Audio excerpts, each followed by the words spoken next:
নমস্কার ভিউয়ার্স, আমি চলে এসেছি তোমাদের সামনে নতুন আর একটি ভিডিও নিয়ে পঙ্কজ হোম টিউটর চ্যানেলের পক্ষ থেকে। তোমরা স্ক্রিনে দেওয়া ছবিটি দেখে বুঝতেই পারছো যে আজকে তোমাদের সামনে কোন বিষয় নিয়ে আলোচনা করতে যাচ্ছি। হ্যাঁ, তোমরা ঠিকই ধরেছ, আজকে আমি তোমাদের সামনে সাঁওতাল বিদ্রোহ সম্পর্কে আলোচনা করব। সাঁওতাল বিদ্রোহ সম্পর্কে আমরা কম বেশি সবাই জানি, কিন্তু আমরা কি এটা জানি যে সাঁওতাল বিদ্রোহ যাদের হাত ধরে হয়েছিল সেই সিধু কানু সম্পর্কে? আজকে আমরা সাঁওতাল বিদ্রোহের সেই দুই বীর নায়ক সিধু ও কানু সম্পর্কে অনেক অজানা তথ্য জানব। তোমরা যাদের ছবি এখন দেখতে পাচ্ছ তারা হলেন সিধু ও কানু। এরা ছিলেন দুই ভাই। সিধু মুর্মু ছিলেন সাঁওতাল সম্প্রদায়ের এক অসাধারণ নেতা ও স্বাধীনতা সংগ্রামী। তার ভাই কানু মুর্মুর সঙ্গে তিনি 1855 সালে ইংরেজ শাসন ও জমিদার মহাজনদের শোষণের বিরুদ্ধে ঐতিহাসিক সাঁওতাল বিদ্রোহ সংগঠিত করেন। 1855 সালে সাঁওতাল বিদ্রোহ ভারতবর্ষের ইতিহাসে প্রথম ইংরেজ বিরোধী গণ আন্দোলন নামেও পরিচিত।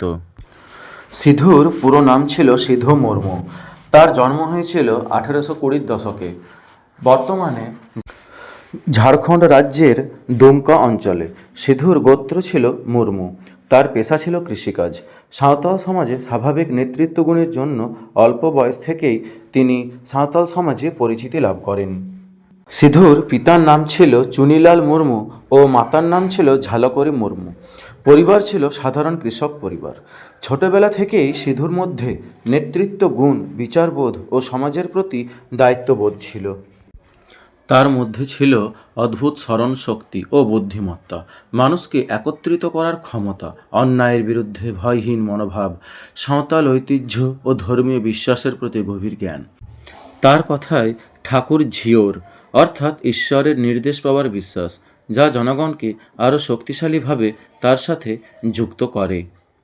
নানা কারণেই সাঁওতালরা ইংরেজদের বিরুদ্ধে ক্ষুব্ধ হয়েছিল। তাদের মধ্যে বিশেষ বিশেষ যে কারণগুলি ছিল তা হলো জমিদার মহাজনদের অত্যাচার, ইংরেজদের স্থল রাজস্ব নীতি, দেখু সমস্যা, স্থানীয় প্রশাসনের দুর্নীতি এবং সাঁওতালরা ইংরেজদের ওপর নানা চাপ প্রয়োগ করেও তারা তাদের স্বার্থ পূরণ করতে পারেনি। তাই অবশেষে 1855 সালে 30শে জুন ভাগনাডিহি থেকে তারা ডাক দেয়, চল চল ভাগনাডিহির মাঠ, আমরা কোম্পানি শাসন মানি না, আমাদের রাজা আমরা নিজেরাই। প্রায় 45 থেকে 50 হাজারেরও বেশি সাঁওতাল এই বিদ্রোহে যোগ দেয়। এই বিদ্রোহ ছড়িয়ে পড়ে ভাগলপুর, রাজমহল, বীরভূম, বাঁকুড়া, মেদিনীপুর, মানভূম, সিংভূম, বর্তমান ঝাড়খণ্ডের বড় অংশে এই বিদ্রোহ ছড়িয়ে পড়ে। ইংরেজরা এই যুদ্ধ করে কামান, অশ্বারোহী বাহিনী নিয়ে, আর সাঁওতালরা যুদ্ধ করে তীরধনুক নিয়ে।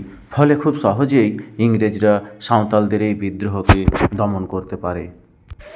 ইংরেজরা বিদ্রোহ দমন করার সময় ভেতরে গুপ্তচর পাঠায়। একদল বিশ্বাসঘাতকের তথ্যের ভিত্তিতে সিধুকে গ্রেপ্তার করা হয়।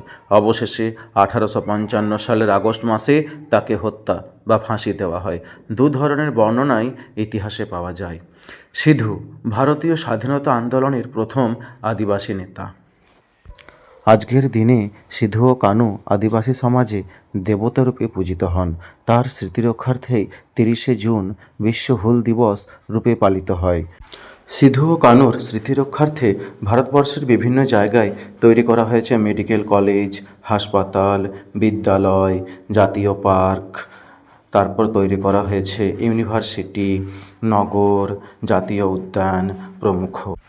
ঝাড়খণ্ড, পশ্চিমবঙ্গ, উড়িষ্যা প্রভৃতি রাজ্যে সিধু ও কানু বীরের আসনে পূজিত হন। সিধু ও কানু সম্পর্কে তোমাদের যে তথ্য দিলাম তা তোমাদের কেমন লাগলো আমাকে অবশ্যই জানাবে। প্রয়োজন হলে লাইক, শেয়ার, সাবস্ক্রাইব করবে এবং আরও যদি অন্যান্য এই রকম স্বাধীনতা সংগ্রামীদের সম্পর্কে তোমরা জানতে চাও তাহলে অবশ্যই আমাকে জানাবে। আমি তাদের সম্পর্কে তথ্য তোমাদের সামনে তুলে ধরব। ধন্যবাদ।